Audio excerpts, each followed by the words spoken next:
And yes. So, we're talking about money. And I actually never spoke. I just saw Dave, as soon as I said, we're talking about money, I saw Dave Cogswell go. And that is the sentiment I've got so far when it comes to talking about money. Now, I'm not too worried about Dave, but last week I got to preach about money too, and what I realized was this is a touchy subject. Who would have guessed? Well, what is the greatest story ever told? The greatest story ever told. Well, a few well-meaning people in the room would probably say, the story of Jesus, of course. And I'd say, yeah, come on. Yeah, of course it's the best story ever told. But I'd like to argue that for the masses, there's one story that affects more people than anything else. The greatest story ever told. I think it's the story of money. For some reason, everybody in this whole world is convinced that money is what makes the world go round. I can pull a $100 bill out of my pocket, and you'll all look at it with a certain angle and a lens, and you'll go, ooh, $100. And I could drop it on the floor and scrunch it up under my foot, and you'd all go, oh. And you know what? Every one of us in this room is convinced of the value of that little piece of paper that the government printed for us. We've all bought into the story of money. Now, it's interesting that through time we've bought into lots of different stories about money, whether it was seashells or salt or spices from India. And all through time, people have bought into an idea of what is money, why is it valuable, and it should run my life for some reason. So that's what we're talking about this month, money. So let's read from Luke 12, 13 to 21. And when I say we, I mean me. And you can follow along behind me. Luke 12, 13 to 21 says, but God said to him, oh no, that's the key verse. Let's start in verse 13. I'm kidding. Yeah, spoiler alert. Someone in the crowd said to him, teacher, tell my brother to divide the inheritance with me. Jesus replied, man who appointed me a judge or arbiter between you. Then he said to them, watch out, be on your guard against all kinds of greed. Life does not consist in an abundance of possessions. And he told them this parable. The ground of a certain rich man yielded an abundant harvest. He thought to himself, what shall I do? I have no place to store my crops. Then he said, this is what I'll do. I'll tear down my barns and I'll build up bigger ones. And there I will store my surplus grain. And I'll say to myself, you have plenty of grain laid up for many years. Take life easy. Eat, drink, and be merry. But God said to him, you fool, this very night your life will be demanded from you. Then who will get what you have prepared for yourself? This is how it will be with anyone who stores up things for themselves but is not rich towards God. Wow, pretty intense words from Jesus. I'm sure this is a fact you know, but it's interesting to note that Jesus talks about money more than just about anything else. Prayer. Talks about it more than prayer, for instance. Money is a very important thing for Jesus because it highlights our hearts. Now let's break down the passage. What's going on here? Well, basically these two people come to Jesus and they're looking for him to make some type of judgment and decision. And he decides to tell them a parable. And what he tells them is a parable about a farmer. This farmer has a very good season, and if you are a farmer or associated with farmers, you know that from time to time there are good seasons and there are bad seasons. So coming off a very good season, this farmer says, wow, this is awesome. I had a great season. I've got a whole bunch of stuff. I think I should have some more barns and store up my wheat or grains or whatever these things are in my new barns. So he says, well, I should just start by tearing down my old barns and putting the grain in that space, in these new gigantic barns which will fill up, and then I can eat, drink, and be merry and consider the rest of my life a good time, and I'll just sit back and relax. Now, what he doesn't know is that very night he will die. And Jesus says, now this isn't necessarily a true story, it's a parable, but Jesus says, and that night he didn't even know, but he would pass away. It's a very interesting story. The first thing that's very interesting is that basically all this guy's trying to do is plan his retirement out, when you really look at it, which hits a little close to home because, I'm pretty far from retirement, but I pay into a pension, you know? I'm trying to set myself up well so that by the time that I retire, I'm looking after it. But Jesus says life doesn't be signified by an abundance of possessions. And he has a lot to say about this man. Well, let's get to point number 1. Crazy rich, who is it? Well, we're going to focus on crazy rich 3 different times, and let's start with who is crazy rich? So if I was to poll the audience today, I'd say, who do you think somebody that is crazy rich? And you'd all say, well, eccentric billionaires, Nicolas Cage, who goes out and buys dinosaur bones and then goes broke a few years later. Well, I decided I'd write down a few things that, to me, sound crazy rich. So here's some very expensive things in the world. Okay, $2,300 buys you the world's most expensive hot dog.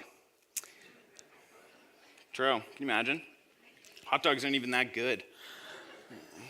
$1 million buys you an annual parking spot in Manhattan.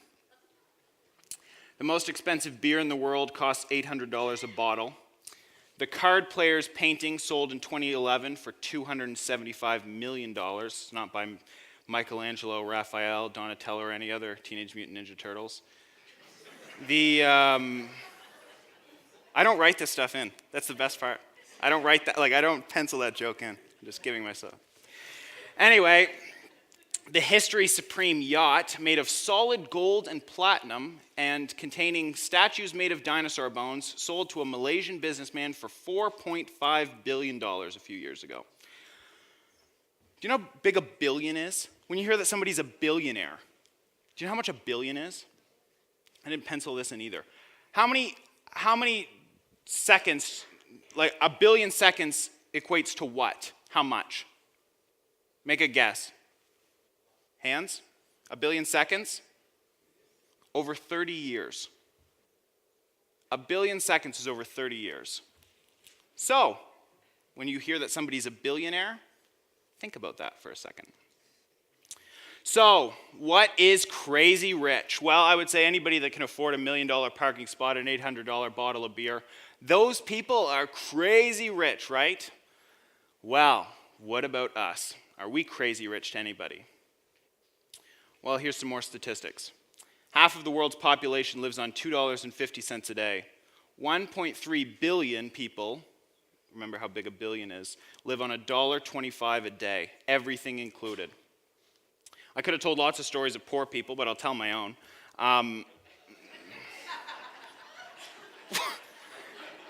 Not me.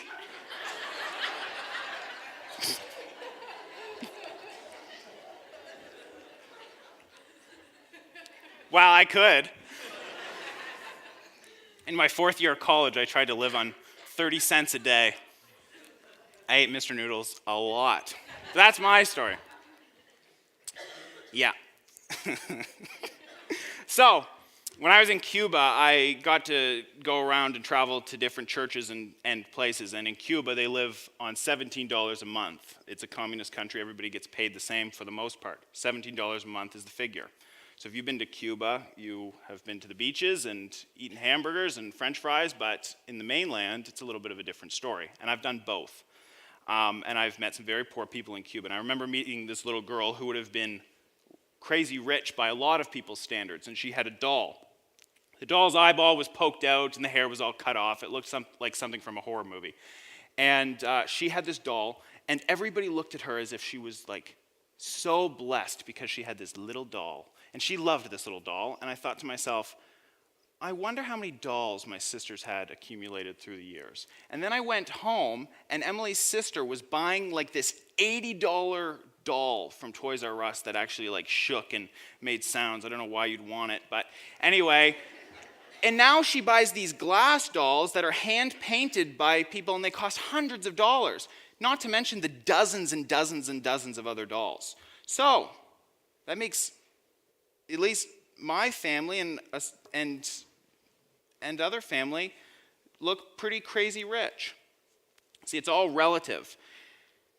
And everybody in the world looks crazy rich to somebody else. So Dave told me a story about going to a town where he looked out at this slum, and there was one house that wasn't made of completely of clay and straw. and it had a little bit of metal on it. And everyone would have looked at that as the richest person in the town.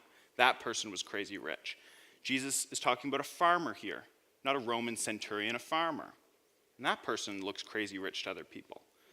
Martin Luther talks about being in the monasteries and the other monks being jealous of the monks that had the best pillows or the best shovels.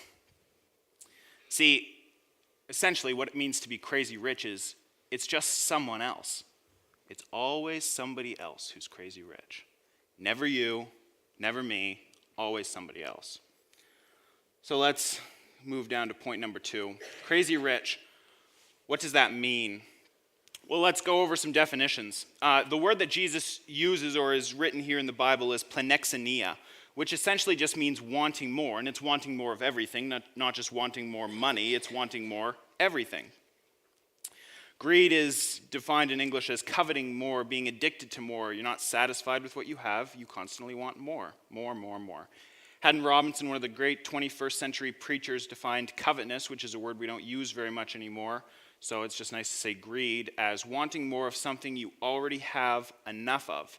Simply put, if I'm going to define crazy rich, because if we say, what does it mean to be crazy rich? Well, it's always somebody else, never me. Somebody else has way too much. They've got $1 million parking spot.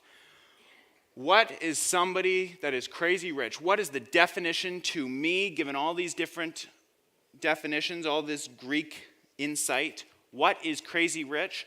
Well, it's wanting more when you already have enough. If you already have enough and you want more, that to me is the definition. Never being satisfied. Always looking at somebody else and saying, well, they've got more than me. Well, that brings us up a few questions. First of all is, how much is enough? How much is enough? Do you know how much enough is? Maybe you got there already. Do you have enough things? Do you have enough money? Do you have enough dolls? See, here's the problem, is there's never enough.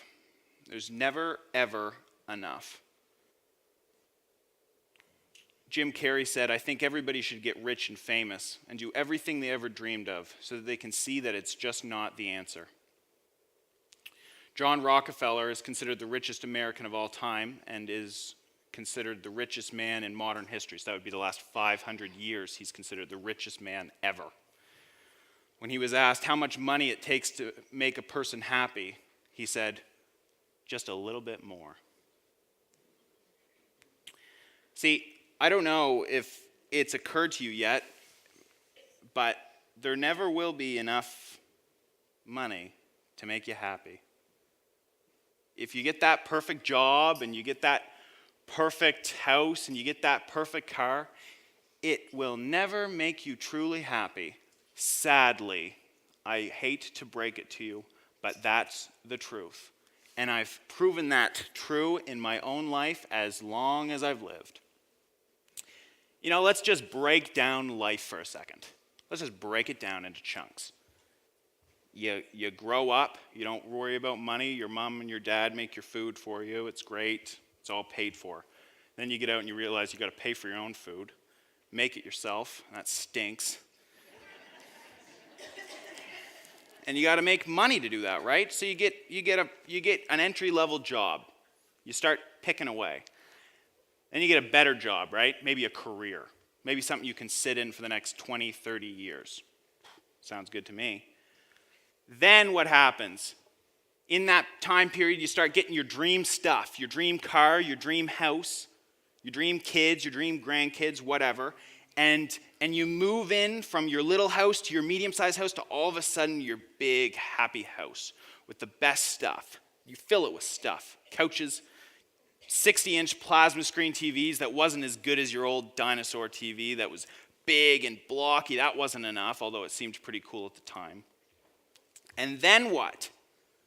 After all that, you retire, you travel a little bit, and then do you know what you do? You downsize.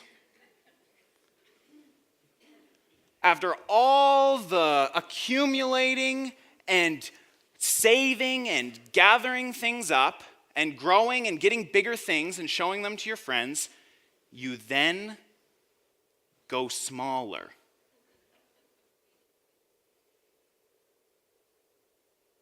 Does it sound as silly when you say it out loud to you as it does to me?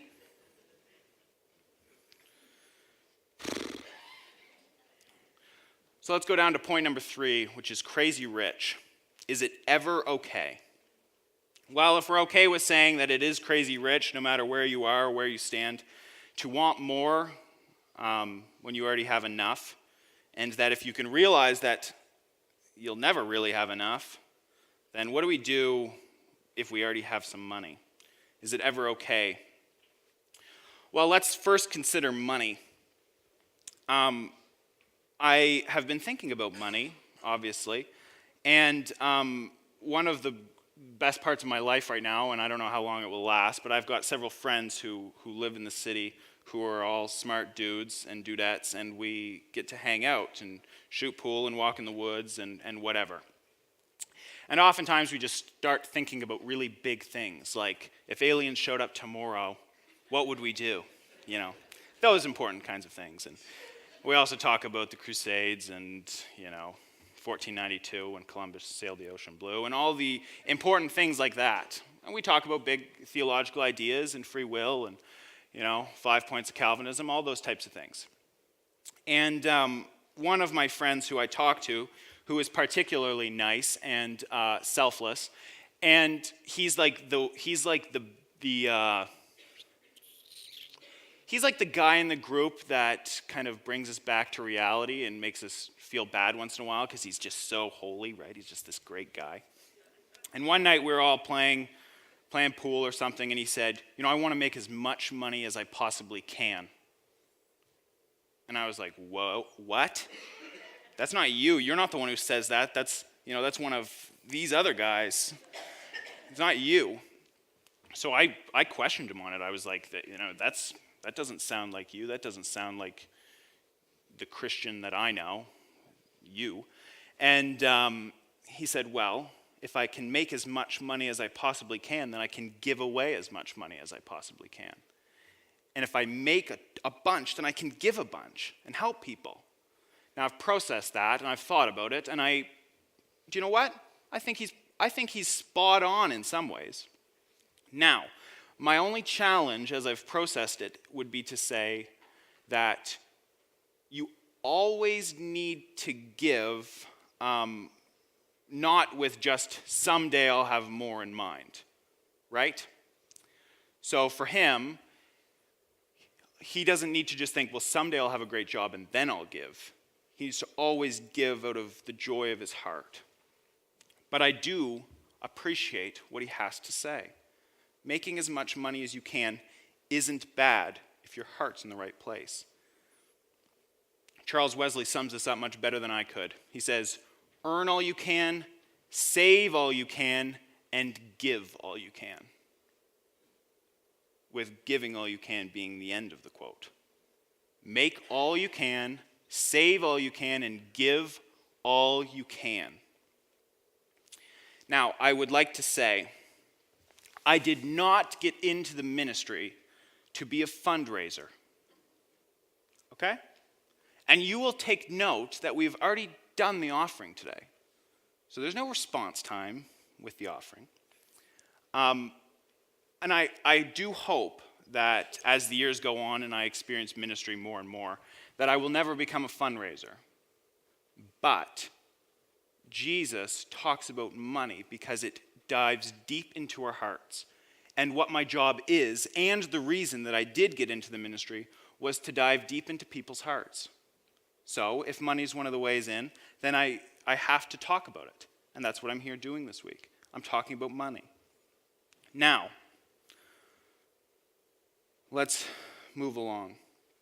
So in our passage, Jesus, he says, in verse 21, he says, this is how it will be with whoever stores up things for themselves but is not rich towards God.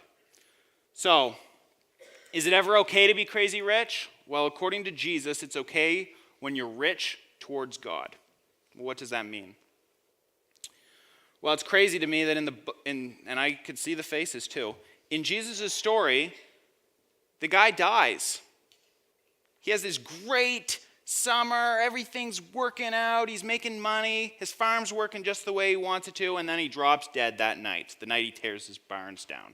Very, very unlucky. So, what does this have to say?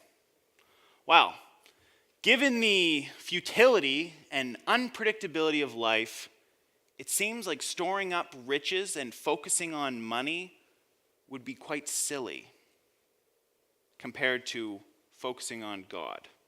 And that's Jesus' whole point. Simply put, you can't take your things with you. And as my dad said, hearses never pull U-Hauls. Story goes about a miserly man who had worked all of his life, saved all of his money. He loved money more than just about anything. And just before he died, he said to his wife, "Now listen, when I die, I want you to take all of my money. I want you to put it in a casket with me because I want to take my money to the afterlife with me." So he got his wife to promise him with all of her heart that when he died, she would put all of the money in the casket with him. Well, one day he died, as people do. When he stretched out in the casket, his wife was sitting there in black, and her friend was just sitting next to her.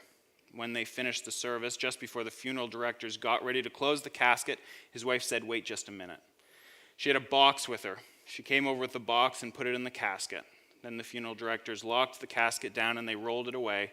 And her friend said to her, "I know you weren't crazy enough to put all of that money in there with that man." She said, "I can't lie. I promised him that I was going to put that money in the casket with him, and I'm a woman of my word." "You mean to tell me that you put the money in the casket with that man?" "I sure did," said his wife. "I wrote him a check."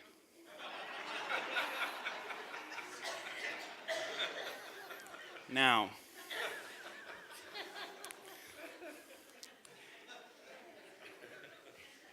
see, the story's funny, but you might have met a few people who lived their lives thinking they could take their money with them when they died because they loved it so much. And I just want to remind you of our little breakdown of life. And often it's quite humbling and a great reality check to break down life like that. How does the time go? Well, quickly.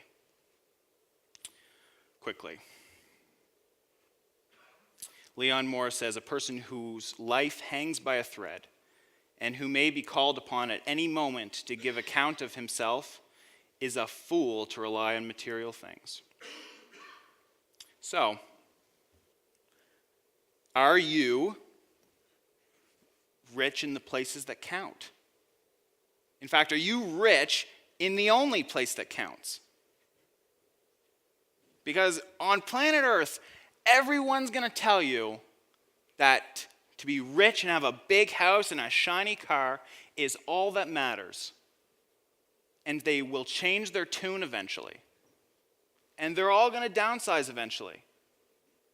And they're all going to sell their stuff or give it away. I've talked before about my grandparents who are well-to-do people who live in a house right now. They're trying to sell their house for $1 million. It's on a river. It's beautiful. And do you know what happens when I go to visit my grandparents?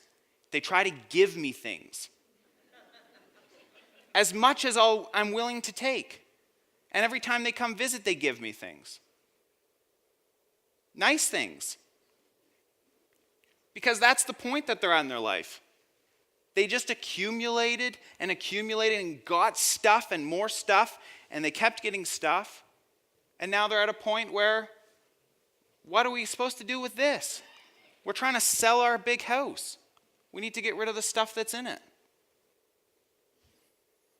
I will tell you that whatever your retirement plan is, whatever your financial status is, whatever you think is enough, or whoever you think is crazy rich, the most important thing in your life is your relationship with God.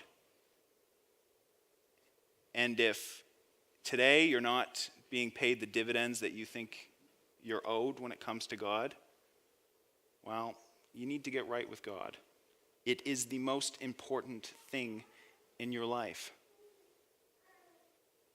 I could have chosen just about anything to do with my life. I could have gone what direction I wanted to go. And I chose to be a pastor in Moncton because I care about each and every one of your souls. And it's your relationship with God that matters, not your wallet. I'm going to read one last story, and I think you got the point. So I won't summarize anything. I'll just invite Kevin up after my story's done, and you can take some time to process it. There's an analogy that comes from the world of games. It was used quite some time ago by the psychologist James Dobson. So this is John Ortberg speaking in one of his books. I, John Ortberg, first learned of it from my grandmother.